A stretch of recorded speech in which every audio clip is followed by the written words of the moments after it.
എൻ്റെ ഈ വീഡിയോ കാണുന്നവർ സബ്സ്ക്രൈബ് ചെയ്യുകയും ഷെയർ ചെയ്യുകയും ചെയ്യണമെന്ന് അഭ്യർത്ഥിക്കുന്നു. ഈ വെളിപാടിൻ്റെ പുസ്തകത്തിൽ 20-ാം അധ്യായം 12-ാം വാക്യം ഇങ്ങനെ പറയുന്നുണ്ട്. അതിൻ്റെ അകത്ത് പറയുന്ന പ്രധാന കാര്യം പുസ്തകവും പുസ്തകങ്ങളെയും കുറിച്ചുമാണ്. ഗ്രന്ഥവും ഗ്രന്ഥങ്ങളും.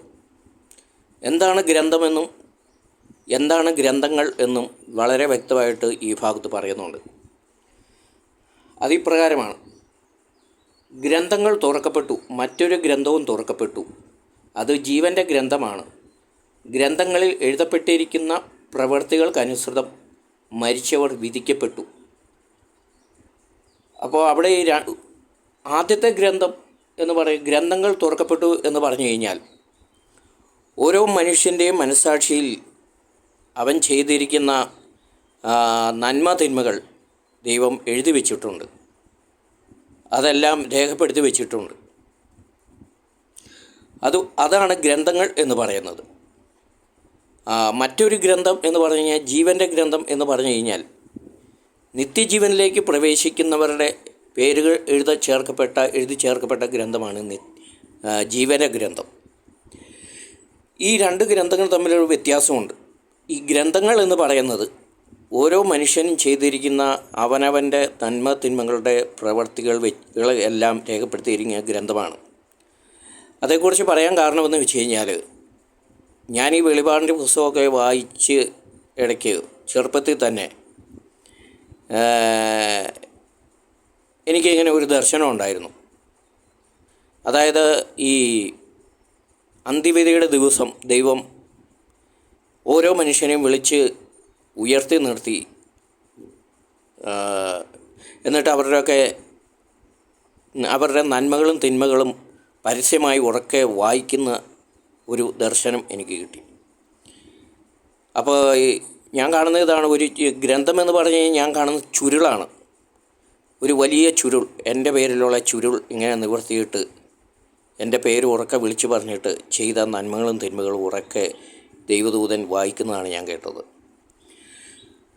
അപ്പോൾ ഇത് സത്യത്തിൽ എനിക്ക് വളരെ ലജ്ജ ഉണർത്തുന്ന ഒരു കാര്യമായിട്ടാണ് തോന്നിയത്. കാരണം ഞാൻ ചെയ്തിട്ടുള്ള, അല്ലെങ്കിൽ പലപ്പോഴും അത് ലജ്ജാകരമായിരിക്കും, ഈ നന്മ തിന്മകളുടെ അല്ലെങ്കിൽ ഈ ഗ്രന്ഥങ്ങൾ തുറന്ന് വായിക്കുമ്പോൾ നമ്മിൽ നല്ലൊരു ശതമാനം മനുഷ്യരും ലജ്ജിക്കേണ്ടി വരും. കാരണം നമ്മൾ ചെയ്തിരിക്കുന്ന രഹസ്യവും പരസ്യവുമായ എല്ലാവിധ തിന്മകളും, അതുപോലെ തന്നെ തിന്മകൾ എന്നതിനേക്കാൾ ഉപരി ലജ്ജാകരമായ പ്രവൃത്തികളും അവിടെ ഉറക്കെ എടുത്ത് വിളിച്ചു പറയും.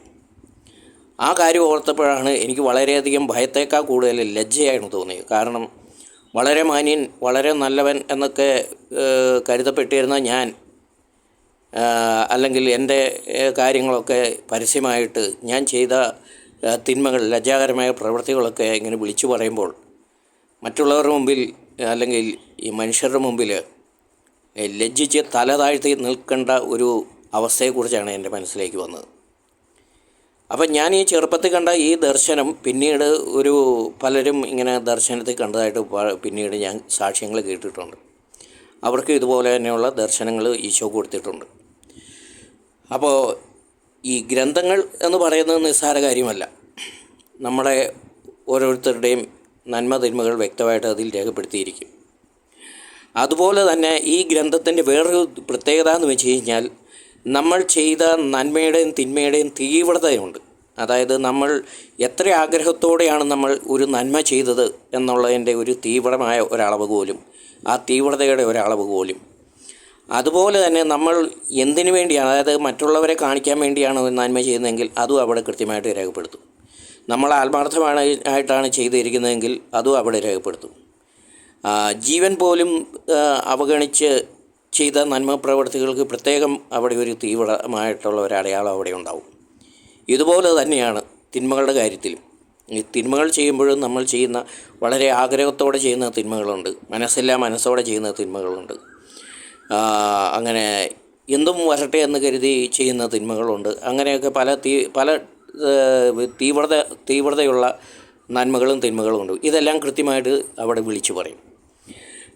അതോടൊപ്പം തന്നെ നമ്മളെ ഏറ്റവും കൂടുതൽ ഭയപ്പെടുത്തുന്നത് ഈ ചെയ്ത തിന്മകൾക്ക് ലഭിക്കാൻ പോകുന്ന ശിക്ഷകൾ, ആ ഓരോ തിന്മയ്ക്കും ലഭിക്കുന്ന ശിക്ഷകളുടെ തീവ്രതയും വ്യത്യസ്തമായിരിക്കും. എല്ലാത്തിനും കൂടി ഒരു ഒറ്റ ശിക്ഷയല്ല. ആ ഓരോ തിന്മകൾക്കും അനുസൃതമായ, അതിൻ്റെ ഓരോന്നിൻ്റെയും തീവ്രതയ്ക്ക് അനുസൃതമായ ശിക്ഷാവിധികളും അവിടെ ഉണ്ടാവും. അതുപോലെ തന്നെ നന്മകൾക്കും നമ്മൾ ഓരോരുത്തരും ചെയ്തിരിക്കുന്ന നന്മകളുടെ തീവ്രതയ്ക്കനുസരിച്ചുള്ള പ്രതിഫലവും അവിടെ ഉണ്ടായിരിക്കും. ഇതാണ് ജീവൻ്റെ ഗ്രന്ഥങ്ങളും തമ്മിൽ ഉള്ള ആ ഒരു വെളിപാട്, അല്ലെങ്കിൽ വെളിപാടി പറഞ്ഞിരിക്കുന്ന ആ ഗ്രന്ഥങ്ങൾ തമ്മിലുള്ള വ്യത്യാസം ഇതാണ്. അപ്പോൾ ജീവൻ്റെ ഗ്രന്ഥത്തിൽ പേരില്ലാത്തവരെല്ലാം നിത്യ അഗ്നിയിലേക്ക് വലിച്ചെറിയപ്പെടും. ജീവൻ്റെ ഗ്രന്ഥത്തിൽ പേരെഴുതപ്പെട്ടിരിക്കുന്നവർ നിത്യാനന്ദത്തിനായി സ്വർഗത്തിലേക്ക് ആനയിക്കപ്പെടും. അതുകൊണ്ട് ഈ ഒരു ഓർമ്മ എപ്പോഴും നമ്മുടെ മനസ്സിലുണ്ടായിരിക്കുന്നത് നല്ലതാണ്, ഈ ഒരു ചിന്ത. അതിനുശേഷം എനിക്കുണ്ടായ ദർശനം, എനിക്ക് ചെറുപ്പത്തിലുണ്ടായ ഒരു ദർശനമാണിത്. എനിക്കുണ്ടായ ചിന്ത, ഈ ഒരു ദർശനത്തിന് ശേഷം പലപ്പോഴും ഈ ഒരു ദർശനം എന്നെ പലപ്പോഴും ഇങ്ങനെ എൻ്റെ ഓർമ്മകളിൽ അന്നും ഇന്നും ഇടയ്ക്കൊക്കെ കടന്നു വരാറുള്ള ഒരു ചിന്തയാണ്.